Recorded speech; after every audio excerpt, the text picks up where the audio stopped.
기도합니다. 아멘. 오늘 본문 말씀을 통해서 참된 회개에 대해서 다룰 것입니다. 오늘 본문인 요나서 3장 5절에서 10절에서는 이 니느웨의 회개가 나옵니다. 이 니느웨의 회개는 우리가 계속 요나서를 살펴보았는데요, 요나의 불완전한 기도, 불완전한 회개, 불완전한 순종, 이것과 대비되는 진정하고 참된 회개였어요.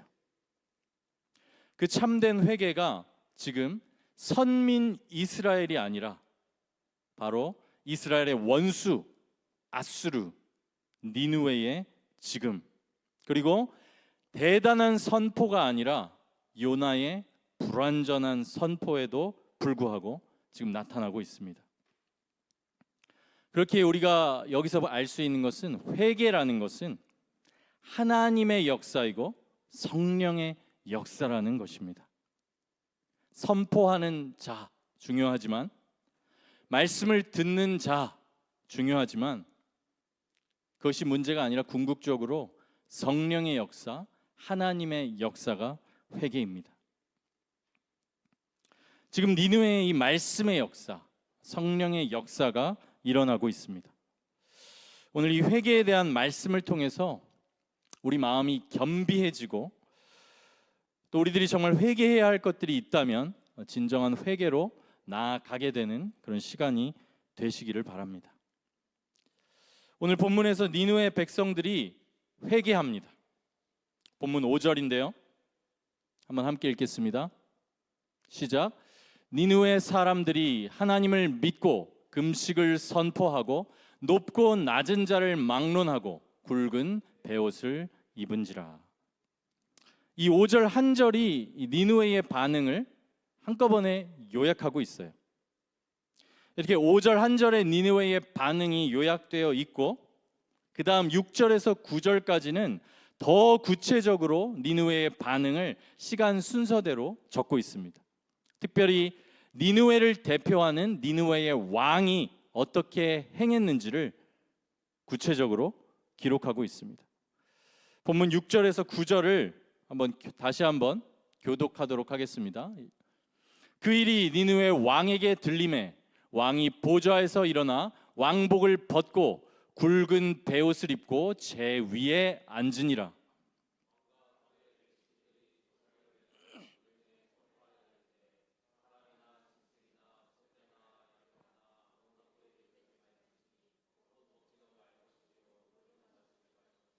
사람이든지 짐승이든지 다 굵은 베옷을 입을 것이요 힘써 하나님께 부르짖을 것이며 각기 악한 길과 손으로 행한 강포에서 떠날 것이라. 하나님이 뜻을 돌이키시고 그 진노를 그치사 우리가 멸망하지 않게 하시리라. 그렇지 않을 줄을 누가 알겠느냐 한지라. 여기 6절에 그 일이 니느웨 왕에게 들림에, 이렇게 말씀합니다. 그 일이 니느웨 왕에게 들림에, 이렇게 번역하고 있는데, 그 일이, 이게 사실은 히브리어로는 하다발, 이래서 그 말씀, 요나가 전한 말씀이에요.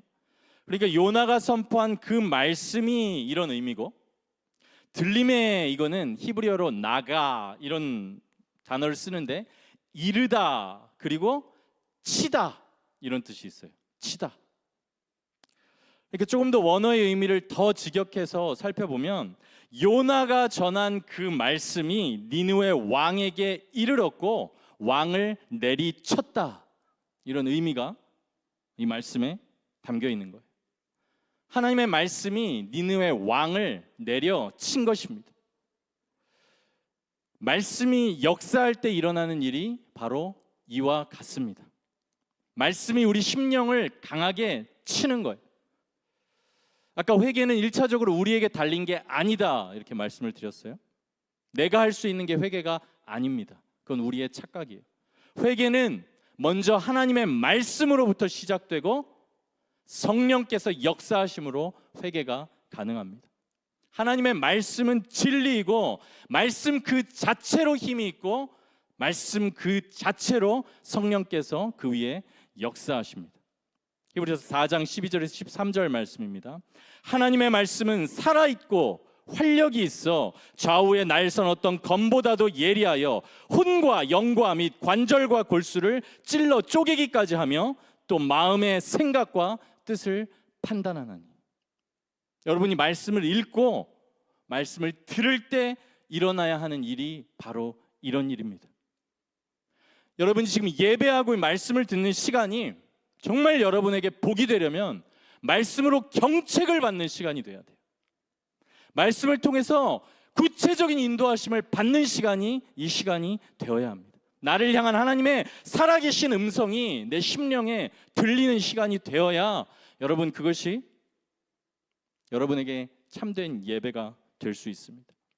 그리고 말씀 앞에서 우리의 모든 것이 하나님 앞에서 드러나게 되고 내가 숨기고 있던 마음들조차 드러나게 되고 그래서 성령께서 역사하심으로 내가 그 죄를 고백하고 회개하게 되는, 돌이키게 되는 그런 시간이 우리들의 예배의 시간이 되어야 돼요.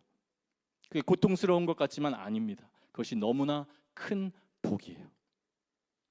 오늘 선포를 통해 하나님의 말씀이 니느웨를 치고 있습니다. 그리고 왕으로부터 모든 백성이 회개를 하기 시작합니다. 우리는 이 니느웨 회개를 통해서 진정한 회개의 모습이란 어떤 모습인지 우리가 살펴볼 수가 있습니다. 일단 니느웨 왕은 보좌에서 일어나서 왕복을 벗고 굵은 베옷을 입고 제 위에 앉았어요. 그는 여기에 그치지 않고 조서를 내려서 이렇게 선포합니다. 사람이나 짐승이나 소떼나 양떼나 아무것도 입에 대지 말지니 곧 먹지도 말 것이요 물도 마시지 말 것이며. 사람뿐 아니라 짐승까지 먹는 것뿐만 아니라 마시지도 않게 하고 있습니다. 이 회개가 매우 철저하며 진정성이 있다는 것을 보여주는 장면이에요. 가축들에게까지, 사람뿐 아니라 가축들에게까지 음식뿐 아니라 물도 주지 않는 것은 생각해보면 재산상의 손해를 감수하는 일입니다. 모든 가축에게 그렇게 하고 있어요. 여기에 진실한 회개의 첫 번째 모습이 있습니다. 첫째, 진실한 회개에는 이처럼 손해를 감수하고서라도 하나님과의 관계를 회복하고자 하는 간절한 마음이 있습니다. 이게 진정한 회개에 담긴 마음이에요. 손해를 감수하고서라도 하나님과의 관계를 내가 회복하겠다, 이 마음이 있는 것입니다. 그 어떤 것보다 하나님과의 관계를 가장 소중하게 여기는 그 마음이 진정한 회개에 담긴 마음이에요. 여러분, 사울과 다윗을 아시죠? 사울과 다윗이 달랐던 부분이 바로 이 지점이었어요. 사울도 죄를 지은 후에 뉘우쳤습니다. 후회했어요. 그런 모습이 분명히 있었어요. 그러나 그에게는 하나님과의 관계 회복보다 더 소중한 것들이 있었습니다. 그는 왕좌를 포기할 생각이 없었고 사람들의 인기, 권력, 그것들을 포기할 생각이 없었습니다. 하나님과의 관계 회복보다 사울에게는 그것이 더 중요했어요. 그는 손해를 감수할 마음이 없었어요. 그래서 그는 결국은 뉘우치고 후회했지만 진실한 회개로 나아가지를 못했습니다. 예수님 시대에 세리로 부정한 이익을 취하며 살던 삭개오라는 사람이 있어요. 그 사람이 이렇게 회개하고 고백합니다. 누가복음 19장 8절입니다. 삭개오가 서서 주께 여짜오되 주여 보시옵소서, 내 소유의 절반을 가난한 자들에게 주겠사오며 만일 누구의 것을 속여 빼앗은 일이 있으면 내 갑절이나 갚겠나이다. 그러니까 진정한 회개, 그리고 진정한 우리가 사람과의 관계에서도 마찬가지입니다. 진정한 사과, 진정한 회개에는 내 손해, 내 자존심에 집중하는 마음이 아니라 어떠한 손해를 감수하고서라도 내가 관계를 회복하겠다고 하는 그 마음이 있는 거예요. 이게 하나님께 향한 진정한 회개이고요, 또 이웃을 향한 진정한 사과가 될 수 있습니다. 둘째로, 진실한 회개는 악과 죄로부터 실제로 떠나는 것입니다. 실제로 떠나는 것이. 8절입니다. 요나서 한번 함께 읽을까요? 시작. 사람이든지 짐승이든지 다 굵은 베옷을 입을 것이요 힘써 하나님께 부르짖을 것이며 각기 악한 길과 손으로 행한 강포에서 떠날 것이라. 여기 보면 손해를 감수하고 진정성 있게 회개하는 것, 힘써 하나님께 부르짖으며 기도하는 것은 물론이고 각기 악한 길과 손으로 행한 강포에서 떠날 것이라 이렇게 말씀해요. 그저 감정적인 반응, 하나님을 찾는 모습이나 마음만 있는 것이 아니라 실제로 지금 짓고 있는 그 죄, 지금 걷고 있는 그 악한 길에서 떠날 것이 진정한 회개에서는 반드시 촉구되고 있습니다.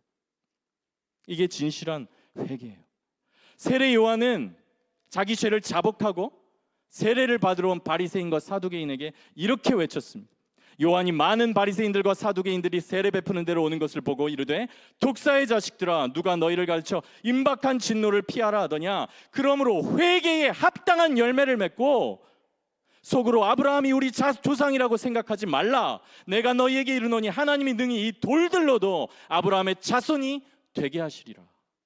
이미 토끼가 나무 뿌리에 놓였으니 좋은 열매를 맺지 아니하는 나무마다 찍혀 불에 던져지리라. 이렇게 경고하고 있어요. 입술로만 회개하지 말라는 것입니다. 회개에 합당한 열매를 맺으라는 것입니다. 속으로 아브라함이 우리 조상이니 나는 문제없다. 내가 죄를 짓고 내 삶이 엉망이어도 나는 교회 다니니까, 나는 어렸을 때부터 신앙생활을 했으니까, 예배 드리니까, 어차피 택감받은 사람이니까, 그럼 변함없으니까 나는 괜찮다. 이런 교만한 생각을 절대 갖지 말라는 것입니다. 이렇게 입술로만 회개하고 삶의 변화가 없는 자들에게 도끼가 나무 뿌리에 놓였으니 열매 맺지 못하면 나무마다 찍혀 불에 던져지리라. 이렇게 강하게 말씀하고 있어요. 여러분이 회개한 죄가 있다면 그 죄로부터 실제로 떠나십시오.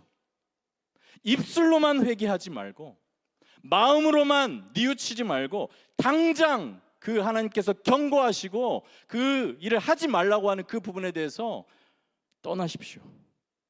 물론 우리의 삶이, 죄와의 싸움이 단번에 그리고 매번 100% 승리만 있지는 않습니다.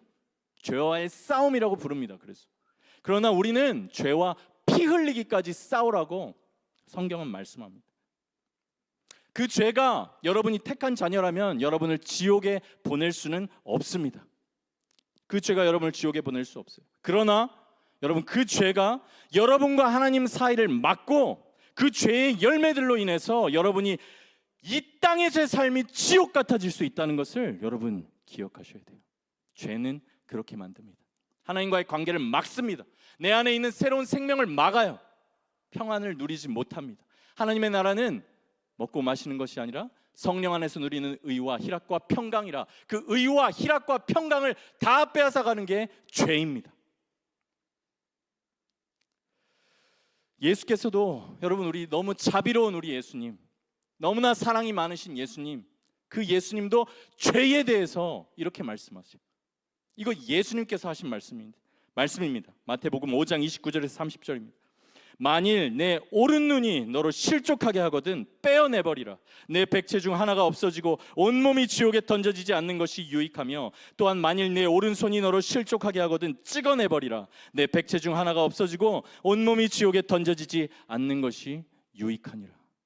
예수님께서 말씀하셨어요. 예수님께서는 진실한 회개를 언제나 받아주셨지만 가서 다시는 죄를 짓지 말라 말씀하세요. 예수님께서는 너무나 사랑이 많으시고 긍휼이 많으신 분이지만 죄에 대해서, 그 심각함에 대해서 이렇게 경고하셨어요. 손해를 감수하고서라도 여러분 마음 가운데 거리끼는 죄가 있다면 그 죄와 싸우셔야 하고 죄를 끊어내셔야 됩니다. 내가 무언가에 중독되어 있다면 그 중독에서 벗어나셔야 합니다.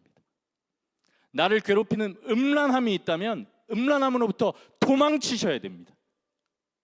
게으름에서 깨어나야 합니다. 죄 짓고 있다는 것을 알면서도 성령께서 책망하심에도 불구하고 그 죄된 길에서 떠나지 않고 있다면 당장 그 길에서 떠나세요. 값싼 회개로 죄책감만 해결하고 다시 제자리로 계속 돌아가는 삶을 살면 안 됩니다. 시간 낭비예요. 그것은 참된 회개가 아닙니다. 이제 마지막으로 세 번째, 진정한 회개에는 하나님을 향하여 철저하게 겸비하여진 마음이 있습니다. 이게 진정한 회개에 있는 마음이에요. 본문 9절입니다. 하나님이 뜻을 돌이키시고 그 진노를 그치사 우리가 멸망하지 않게 하시리라. 그렇지 않을 줄을 누가 알겠느냐 한지라. 이 니느웨 사람들은요, 이 말을 보면 하나님의 용납이 당연하다고 여기지 않고 있어요. 당연하다고 여기지 않아요. 이 구절을 원어로 보면 가장 먼저 나오는 것은 의문사예요. 영어로는 who knows? 누가 아느냐? 누가 아느냐? Who knows? 그리고 이 물음 뒤에서 연속해서 나오는 표현이 무슨 표현이냐면 하나님께서 이렇게 우리가 진짜 돌이키면 뜻을 돌이키실지도 모른다. 하나님께서 맹렬한 노를 돌이키실지도 모른다. 그래서 우리가 멸망하지 않을지도 모른다. 영어로 하면 may, 그렇게 될지도 모른다. 그리고 그렇게 해주시기를 간절히 바란다. 이런 의미의 표현이 4번 연속해서 나오고 있어요. 여기서 전달되고 있는 뉘앙스는 이것이에요. 철저한 회개를 하고 있지만 그 용서와 회복조차 하나님께 달려있다는 겸손한 고백이에요. 마치 공식처럼 이제 회복했으니까 회복시켜 주십시오. 기도했으니까 응답해 주십시오. 하나님을 찾았으니 나에게 오십시오. 이런 태도가 아니라 완전히 마음이 겸손하여져서 내가 손해를 감수하고서라도 모든 자존심을 내려놓고서도 회개하고 용서를 구하지만 그 용서와 회복은 내가 아니라 하나님께 달려있다고 겸손하게 진심으로 고백하는 것이 진정한 회개의 마음이라는 거예요. 이게 요엘서에서 하나님 이스라엘 백성에게 요구하시는 마음이고, 다윗이 아까 사울과는 다르게 다윗이 품었던 마음이에요. 다윗은 분명 자기 죄 때문에 그 집에 칼이 떠나지 않으리라 나단이 그 예언한 말씀 때문에 압살롬 자기 아들의 반역에 의해서 도망쳐 떠나는데 언약궤를 가져가지 않습니다. 그 사람들이 자기 신하들이 와서 이 언약궤를 가져가십시오. 이건 정치적으로도 중요하고 하나님이 당신과 함께하고 있다는 증표고 그런 상징이니까 가져가십시오. 하지만 다윗은 아니다. 주님이 나를 긍휼히 여기시면 내가 돌아올 것이다. 하나님께 맡기는 것이 회개하는 겸손한 마음이에요. 놀라운 것은요, 이 진정한 회개, 제가 지금 말씀드린 이 진정한 회개가 선민 이스라엘이 아니라 하나님의 선지자 요나가 아니라 지금 니느웨가 하고 있다는 거예요. 원수, 포악하고 잔인한 그 민족이 하나님의 말씀의 역사 앞에서 그렇게 되고 있다는 거예요. 하나님께서 찾으시는 이 가난한 마음, 상한 심령이 아무도 예상하지 못하고 아무도 합당하지 못하다고 여겼던 바로 그 원수 아수르에게서 지금 나타나고 있는 겁니다. 이런 점이 우리를 또 겸손하게 하고 하나님의 은혜를 구하게 만들어요. 이 회개의 역사가 우리들의 삶 가운데, 성령의 역사 가운데 있기를 바랍니다. 여러분, 이 회개와 관련해서 우리가 하는 착각이 있어요. 이건 마귀의 속삭임입니다. 오해가 있어요. 회개는 성령의 역사라고 제가 말씀을 드렸어요. 궁극적으로 그렇기 때문에 회개는 선포자, 저한테 다 달린 것도 아니고 제가 어떻게 여러분을 회개하게 만들겠어요? 심지어 회개하는 여러분들이 어떤 조건을 가졌느냐 이런 거에 달린 것도 아니에요. 회개는 성령의 역사예요. 우리 힘으로 참된 회개를 할 수 없어요. 근데 우리는 어떻게 쉽게 생각하냐면 죄 짓고 회개하면 되지, 이런 생각을 은연중에 하면서 살아갑니다. 죄 짓고 회개가 있으니까 회개하면 되지, 그리고 지금 말고 나중에 예수님 믿으면 되지, 이렇게 생각해요. 나중에 회개하면 되지, 즐길 것도 즐기고 죄도 짓고 쾌락도 누리다가 나중에 신앙생활 잘하면 되지, 나중에 돌아가면 되지, 나중에 믿음을 가지면 되지, 이렇게 생각해요. 이게 완전히 착각이라는 것입니다. 회개하고 믿음을 갖는 것이 내 마음대로 할 수 있는 것이 아니기 때문이에요. 여러분, 그렇기 때문에 죄를 가벼이 여기면서 언제든지 죄 짓고 나서 그냥 회개하면 된다는 생각, 이 죄와 회개를 가벼이 여기는 그런 생각을 갖고 있다면 우리는 그 생각을 버려야 합니다. 이거는 잘못된 마귀의 속삭임이에요.